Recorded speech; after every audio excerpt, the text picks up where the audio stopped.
So, we're going to now examine the guide to writing a thematic essay. The thematic essay is obviously something new. It's something that you've never looked at before. So, obviously, like any other essay, we're going to be splitting it into introduction, body, and conclusion. But however, this essay is a little different in the way that it's structured due to the fact that it has more than one text in it. So, the first issue is the introduction. Now, in the introduction, you need to use the key words in the question. So this can mean when you get into the exam, you might get a highlighter or a pen and underline the key things which the question is asking you. Because there's nothing worse than writing a great essay, but a great essay which doesn't answer the question. You also need to use your thesis idea in your first introduction. So what this means is in advance, you've prepared basically a definition or an extended definition about what you think your area of study is. So for example, if it was for belonging, I prepare a couple of sentences on that and then incorporate my thesis to what the question is asking. I also want to be making sure that I'm using some syllabus rubric. Now, as we discussed in previous videos, once you master the basic principles in the syllabus, you can really use this rubric to your advantage because you're constantly including things like buzzwords, and they're things that really gets the marker pleased with you and gets the marker convinced that you've been doing good preparation for your exam. So this makes you go back to the syllabus, underline certain things, and then memorize these and use them in your introduction. You also want to be naming all of the texts which you're going to be using in your essay. So this means that you're going to be including the dates of their publication, the names of their authors, the medium. So for example, is it a short story? Is it a novel? Is it a film? And also just giving some brief information on the text and specifically how it relates to your area of study. So that can be just a sentence per text and really just orients the marker to what your main argument is. You then need to go on to indicate your argument, which you are going to make, and list about 3 to 4 main points in order of your essay.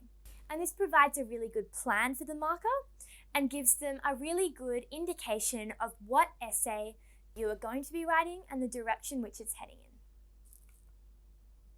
So we then move on to the paragraph structure. Now, obviously, you have a number of paragraphs in the body of your essay, and I can't tell you how many to put in. That's really up to you. It's based on your writing speed, how much you prepared, and how much you think that you as a student can write. But as a rule, you definitely want to be writing at least 2 paragraphs for each text. So you introduce each paragraph with a topic sentence, and this will introduce your main point. And obviously in this topic sentence, the key issue is linking the topic sentence back to the question. So always making sure that you're not just writing a good essay, but an essay which really answers the question which you're being asked. So you want to be then stating a specific language technique. So for example, is it a metaphor? Is it a simile? Is it personification? Also, if it's a visual text which you're looking at, you're going to be looking at specific visual techniques. You can then back up your technique by providing a specific quote from the text. Now, we don't want these to be too long. About 3 to 5 words is sufficient.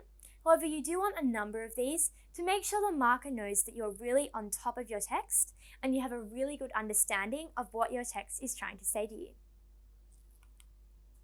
You then need to explain the effect of this quote and this technique on your theme. So linking everything back to your area of study, and most importantly, the specific area of your area of study, so the sub-element which the question is asking you to examine in your essay. You then provide a concluding sentence, and this is again just a link and an answer to the question.